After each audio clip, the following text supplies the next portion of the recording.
Hello guys! Hello Cancer! Welcome dito sa aking channel, Kapalaran 888. Welcome! Alamin natin ang April 2025 general reading para sa lahat ng Cancer. Tingnan natin Cancer kung ano ang message in general para sa iyo. Rhodochrosite. First card mo is Rhodochrosite. So dito sinasabi sa Cancer niya, be gentle with yourself. Okay?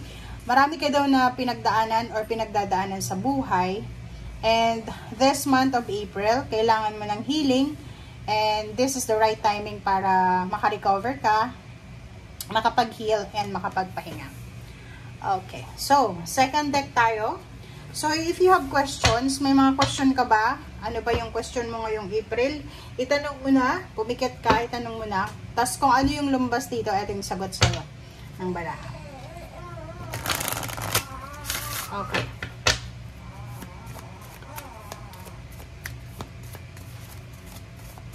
Okay, ito yung sagot sa'yo. Remain positive. Wow, Cancer.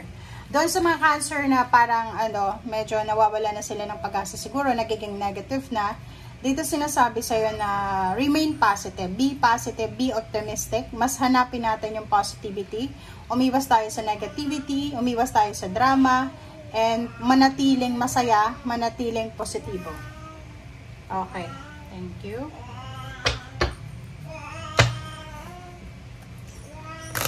Pasensya na guys ha, kumakanta yung anak. Okay, Cancer. Okay, this is the third deck. Okay, so this is the third deck. So tingnan natin kung anong message para sa'yo. Okay, so first two cards ay Ten of Cups and then Chariot. So nakikita ko, may mga Cancer sa inyo na talagang minamanifest nyo yung pagkakaroon ng complete family, happy family, fulfillment sa family. Yung parang simula sa anak, gusto mong lahat ng anak mo makapagtapos, palaging masaya yung araw-araw nyo, parang ganon. And nakikita ko yung completion, parang sobra-sobra yung wini-wish mo para sa pamilya mo.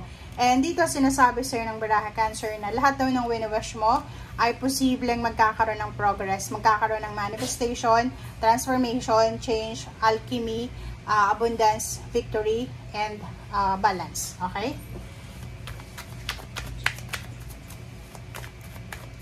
Okay, Cancer. Okay, next card natin is, wow, sa relationship, if you're single, babae ka man or lalaki, posibleng sa month ng April ay makatagpo ka ng isang tao na mag-o-offer sa'yo ng love, friendship, collaboration, or any connection. So, nakikita ko sa'yo dito na yung relationship na ino-offer mo or ino-offer ng ibang tao ay posibleng siya yung parang matatawag natin na secured and stable. So, like for example, ang dami mo nang naging karelasyon, sorry, ang dami mo nang naging karelasyon, ang dami mo nang naging kaibigan, pero pare-pareho yung ugali na pinapakita nila sa'yo, like betrayal, parang ganon.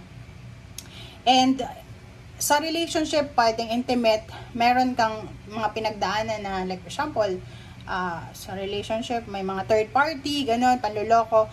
But if you're single ngayon, if you're ready to mingle, if you're ready to have a new relationship, itong ino-offer niya sa'yo ay talagang tangible to.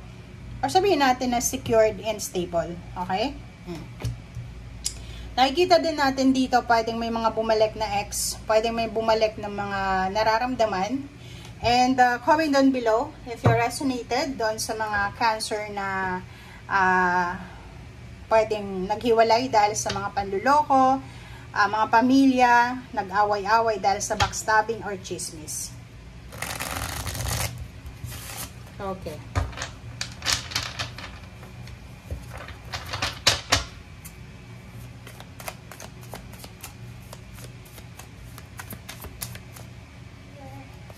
Okay, next is Knight of Fire. This is a fire sign, Leo, are Sagittarius energy.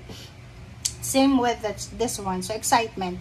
Isa sa dahilan kung bakit ka excited because of new relationship, because of new connection, because of new job, new career or new person sa buhay mo. So, nakikita ko full of happiness, full of surprises, full of love, full of confidence, passion, and sobrang adventurous ka.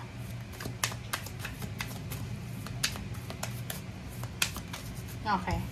Reverse card na King of Air. So, nakikita ko sa'yo dito na posibleng medyo disappointed ka sa isang air signs, Gemini, Libra, and Aquarius. So, for this month of April, siguro maraming pinangako sa'yo or marami kayong plano with air signs, Gemini, Libra, and Aquarius, and hindi siya matutuloy or pwedeng hindi siya sigurado. Okay?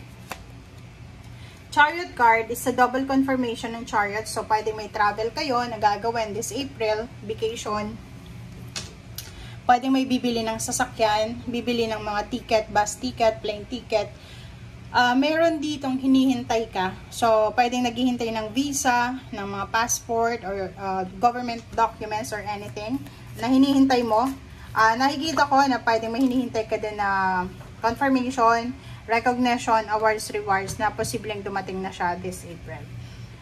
Queen of Air, nakikita ko sa'yo, if you're disappointed sa isang lalaki na air signs, sobra-sobra kang magiging inspired, sobra-sobra kang magiging masaya dahil sa isang babae na air signs, Gemini, Libra, and Aquarius.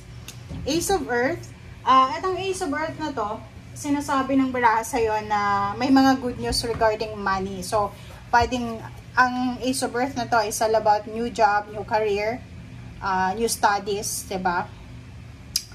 New country, diba? New company, or ano man ito na new para sa'yo. So, nakikita ko na may papasukin kang abundance. Kasi magbubukas to sa'yo Cancer. So, magbubukas yung abundance, mga opportunities, financial, and tangible na opportunities and resources para sa'yo. Okay? Okay. Oops, sorry. So, kunin natin lahat to na lumabas kasi gusto niya lumabas Okay. Cancer. Okay, so King of Earth, nakikita ko sa'yo dito na for the month of April, isang Earth signs, Virgo, Capricorn, and Taurus, ang magiging napaka-importanting tao sa buhay mo. Financial opening, financial offer, money coming, incoming money.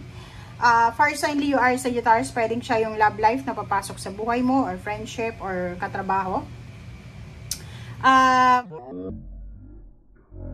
Mistakes, marami kang pinagdaanan sa past. Yun nga, sinasabi sa'yo, be gentle with yourself. So, wag nating masyadong i-torture yung sarili natin na eto yung pagkakamali mo, Cancer, ganyan-ganyan. Wag mo nang ulit-ulitin, okay? Nakikita ko na posibleng makatanggap ka ng isang communication, letter, chat, call. And nakikita ko na punong-puno ng inspiration itong good news na to na darating sa'yo. Yun, isa confirmation, double confirmation yung Chariot, and Six of Air. May travel, may movement, may lilipat ng bahay, may lilipat ng career, company.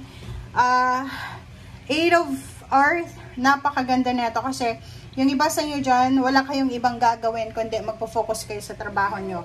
And nakikita ko sa'yo na